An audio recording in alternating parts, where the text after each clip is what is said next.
Khalid bin Walid merupakan seorang jenderal perang dan tokoh militer yang sangat berpengaruh dalam sejarah Islam.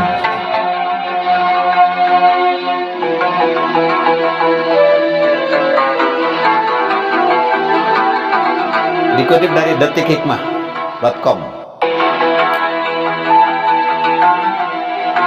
Siapa yang tidak tahu Khalid bin Walid, sahabat Nabi Muhammad SAW, yang satu ini merupakan seorang pejuang sekaligus panglima perang Islam yang tersohor pada masanya. Saking hebatnya, Khalid bin Walid tidak pernah kalah dalam setiap peperangan yang dia pimpin. Oleh karena itu, Khalid menyandang gelar Saifullah al-Maslul, yang berarti pedang Allah yang terhunus. Penakluk Persia dan Romawi itu memiliki banyak keistimewaan yang tidak dimiliki oleh panglima lainnya. Seperti dikutip dari buku Para Panglima Perang Islam yang ditulis oleh Rizem Aizid, salah satu keistimewaannya yaitu berhasil menyatukan Arabia untuk pertama kalinya dalam sejarah. Bahkan dia berhasil membentuk entitas politik yang bersatu dan disebut sebagai kekhalifahan. Selain itu, Khalid bin Walid juga menjadi satu-satunya panglima tertinggi pada masa Nabi Muhammad SAW dan para penerusnya. Ide-idenya yang cemerlang, taktik perangnya yang jitu, hingga keperkasaannya yang tiada tara menjadikannya sosok yang sangat hebat. Khalid bin Walid juga menjadi juru tulis Rasulullah SAW. Gelarnya sendiri adalah Abu Sulaiman. Profil singkat Khalid bin Walid. Khalid bin Walid lahir pada tahun 592 Masehi, yang merupakan anak dari pasangan Walid bin Mughirah dan Lababah As-Saghiri binti Al-Haris bin Harb. Ayahnya berasal dari Bani Makhzum, salah satu marga terkemuka di kalangan suku Quraisy. Khalid bin Walid merupakan salah seorang pemimpin yang paling terkuasa di antara orang-orang Quraisy. Paman-pamannya juga tergolong sebagai kaum yang terpandang di Quraisy. Ayah Khalid bin Walid memiliki kebun kurma, kebun buah-buahan yang membentang dari Mekah sampai Taif. Berdasarkan sisilannya, ia bersaudara dekat dengan Rasulullah SAW. Hal ini dikarenakan Sayyidah Maimunah yang merupakan istri Rasulullah SAW adalah bibinya dari pihak ibu. Masuk Islamnya Khalid bin Walid. Kehebatan dan keberanian Khalid di medan perang terlihat ketika ia memimpin pasukan Quraisy pada perang Uhud. Pada saat itu ia menjabat sebagai panglima pasukan yang menunggangi kaum Quraisy dan berhasil mengalahkan kaum muslimin. Taktik dan Khalid digunakan adalah memanfaatkan kelemahan musuh. Ketika kaum muslimin berlomba-lomba mengambil harta rampasan perang, karena menganggap musuh kalah dari arah pasukan belakang, Khalid menyerang balik kaum muslimin secara tiba-tiba. Serangan itu membuat pasukan muslimin kalah telak dan kemenangan menjadi milik kaum Quraisy. Usai perang Uhud, Khalid bin Walid menyatakan dirinya masuk Islam. Dengan demikian, jabatan yang dia peroleh sama seperti sebelumnya, yaitu panglima perang.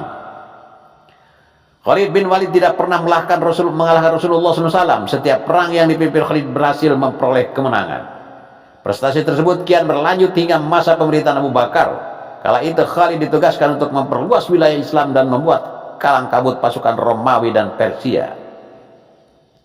Peperangan yang dipimpin oleh Khalid bin Walid pada era Nabi Muhammad SAW, pertempuran yang dipimpin oleh Khalid bin Walid adalah Perang Mut'ah, pertempuran Mekah, pertempuran Hunain, pertempuran Taif, pertempuran Tabuk, dan pertempuran Haji Wada.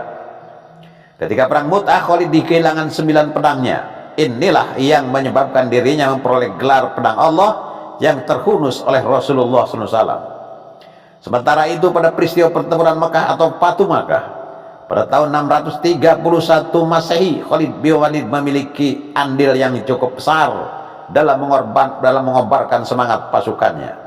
Kemudian, di era kekhalifahan Abu Bakar, Khalid bin Walid memimpin sejumlah pertempuran seperti pertempuran Riddah, pertempuran Yamamah, serta penaklukan Persia dan Romawi. Sejak Rasulullah SAW wafat, banyak kaum muslim yang keluar dari Islam atau murtad. Selain itu, banyak juga yang mengaku sebagai nabi selanjutnya dan kemudian diberantas oleh Khalifah Abu Bakar.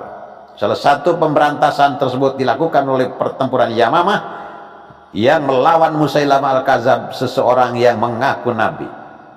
Dalam pertempuran Yamamah, pasukan muslim di bawah pimpinan Khalid berhasil mengalahkan kaum murtad yang jumlahnya lebih banyak 3 kali lipat dibandingkan jumlah pasukan muslimin.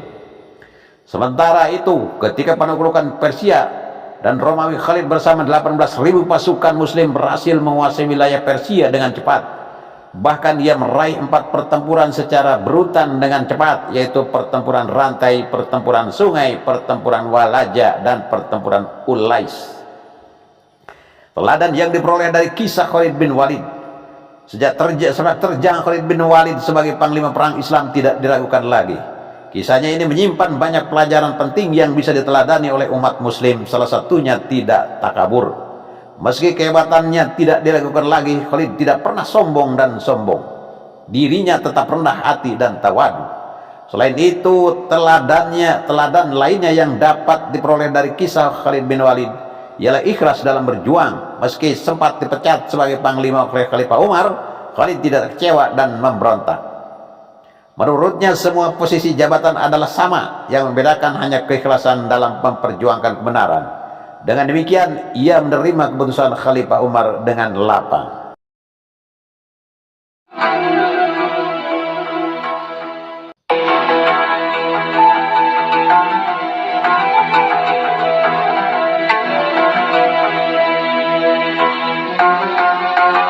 Terima kasih telah menonton.